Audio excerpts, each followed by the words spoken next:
What's up, guys? Welcome back to the Football Corner Podcast. I'm your host, Jeremiah Queen. And of course, before we get started, we'll talk about what happened in Week 12, if the Dallas Cowboys are the best team in the NFC, or even if the Buffalo Bills are going to miss the playoffs because they're 6-6. I want to go ahead and ask all my viewers out there on YouTube to hit the subscribe button, click the notification bell so you can stay up to date when new videos drop on the channel. Also, if you're listening on a podcast app like Apple Podcasts, Google Podcasts, or even Spotify, go subscribe to the podcast. Now, let's go ahead and get into this breaking news. The breaking news will be that the Carolina Panthers have relieved Frank Reich of his duties in his inaugural season of being the Panthers head coach. He was in his Panthers tenured with a 1-10 record. Now, the question is it a Frank Reich problem why the Carolina Panthers weren't succeeding? Is that Bryce Young problem why the Carolina Panthers weren't succeeding?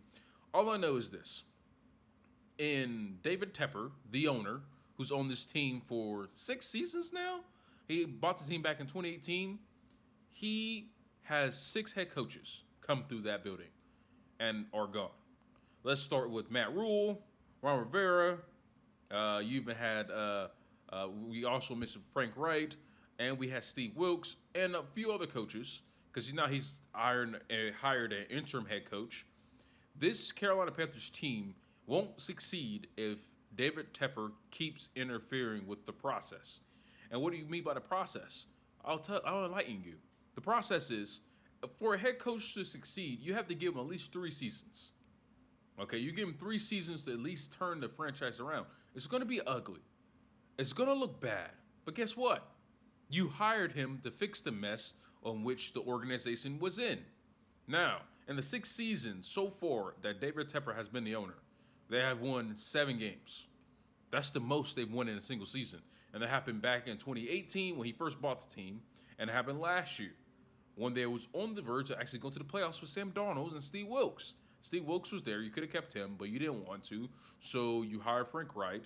And with your blessing, because this is what you wanted, you drafted Bryce Young with the first overall pick you acquired from Chicago, in which you gave up the 2024 NFL draft pick, which is now going to be looks like a first-round pick because y'all are the worst team and have the worst record in football. Now Chicago has that. And also you give up your best and probably best player on the team in DJ Moore, who's actually a top 10 receiver right now in the NFL without being a part of the Panthers. But he's with another bad organization, the Chicago Bears, but that's another story for another day. Now, here's what you could do to fix the problem.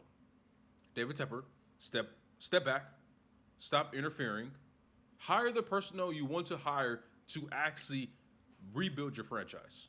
Let it go through the process. And another question I have to ask, why is the GM still there? I mean, if coaching's the reason why you're not succeeding, who's helping hiring coaches? Who's helping put those players in positions for the coach to work with? It's Frank Reich was only there for a year. And that GM, if I'm not mistaken, has been there for more than 1 year. So at some point, unless you're buddies with the guy, at some point you got to start looking at the GM of why this franchise and your organization is not succeeding. So let's transition into talking about Week 12 and teams that were good and bad. And let's start with some teams from the AFC. The Broncos are 6-5. They have won 5 games in a row. Sean Payton has turned this organization around. Russell Wilson is looking like a top 5 quarterback. And yes, he looks like a top 5 quarterback. I mean, look, he's top 5 in touchdowns to interception ratio. He's also top 5 in completion percentage and passer rating. You can't tell me Russell Wilson is not back to old Russ. He is balling. And the Broncos not only just won 5 games in a row, they also got a team in the Texans who are they competing with to get that 7 seed wild card. I don't know if the Broncos are going to actually make it to the wild card, but right now Sean Payton and those Denver Broncos are playing really good football. Let's talk about the Buffalo Bills, a team that's actually behind the Broncos in the standings and trying to compete for a playoff race. And plus, the Broncos have the head-to-head tiebreaker because the Broncos beat the Buffalo Bills. So the Bills got a lot of work to do. The Bills had multiple opportunities to beat the Eagles. They did. They were up by 10 points twice in that game. And they let them off the hook. And if you look at the resume of what Josh Allen has been in overtime, he's 0-6.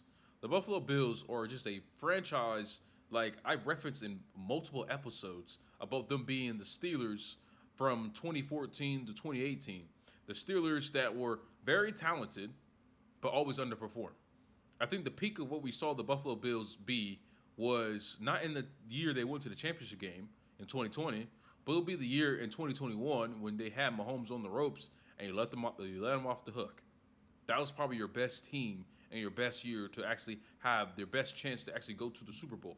And unfortunately, you didn't do that. The Buffalo Bills sit at 6-6, and until they actually are in the wild card, let's not really talk about them. They're not a good football team. They have a good quarterback, but they're just not a good football team. So let's talk about teams that are actually good in the AFC. Let's talk about the Baltimore Ravens, who beat the Chargers. Baltimore Ravens currently hold the number 1 seed at 9-3. Then you have the Jacksonville Jaguars, who are 8-3, who beat the Texans and now are in command lead of the AFC South. You have the Miami Dolphins, who beat the Jets, who was also in command lead of their division, which is the AFC East. And then you have the reigning Super Bowl champions, Kansas City Chiefs, who just look like what they always look like against divisional opponents, and they just put a beat down on the Las Vegas Raiders. Let's go to the NFC. This is the conference where it's very top-heavy. And when I say top-heavy, it's really only 4 teams. And I'm not even including the Falcons. The Falcons are going to win the division because the division is not that good. Let's talk about the actual real contenders. And that's the Niners, Eagles. You have the Lions, who put up a stinker against the Green Bay Packers, in which Jordan Love is looking like the quarterback I thought he could be. And this is why I had the Packers actually making the playoffs. And let's talk about the Dallas Cowboys. In a team that is dominating weak opponents, which there's nothing wrong with that. You can't choose who's on your schedule. If you have sorry teams on your schedule and you're beating them by on average 25 points, I think the Cowboys are a pretty good team. And Dak Prescott, he needs to be introduced into the MVP conversation. He really does. I mean, you're throwing 20-plus touchdowns, have a high completion percentage, and have over 100 passer rating. Why is he not in the MVP conversation? And you're leading a Cowboys team that is really playing dominant football. And just because they're second place in their division doesn't mean they're not a top 4 team in the NFL. The Niners did what the Niners usually do against the Seahawks. They beat the Seahawks. The Seahawks are just not on the level of what the 49ers are right now. It could be a quarterback problem. It could be a coaching problem. But right now, the Seattle Seahawks are playing average football. But the team that is the best team that's in the NFC is the Eagles.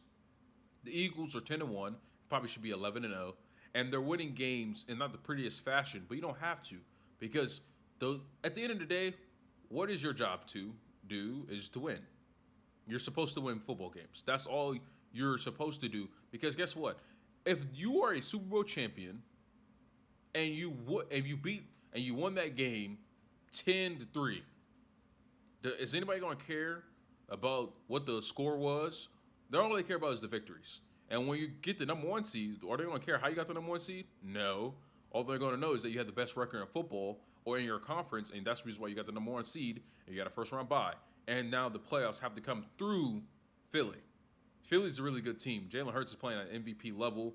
A.J. Brown is going to be an all-pro receiver. Devontae Smith could also be a Pro Bowler because he's playing really good football as a number 2 receiver. DeAndre Swift is looking like he has a little burst. And does anybody jump cut better than DeAndre Swift? Does anybody have better jump cuts? I think his jump cuts are just so precise and it just looks so efficient and good. The Eagles play their style of football in which they go into winning mode when it's time to go into winning mode. That's what they do. They go into winning mode when they have to, and if you look at the way they play, the ball games are close. They run the football down their throat. Jalen Hurts made great plays with his legs and his arm. They have a really good head coach in Nick Sirianni, who should be a candidate for Coach of the Year. He got snubbed last year. Let's hope that doesn't happen twice. The Eagles are just a good football team. And if you are an NFC opponent, and you're the 49ers this weekend, and of course, in my next episode, I'll talk about that, build up to that matchup.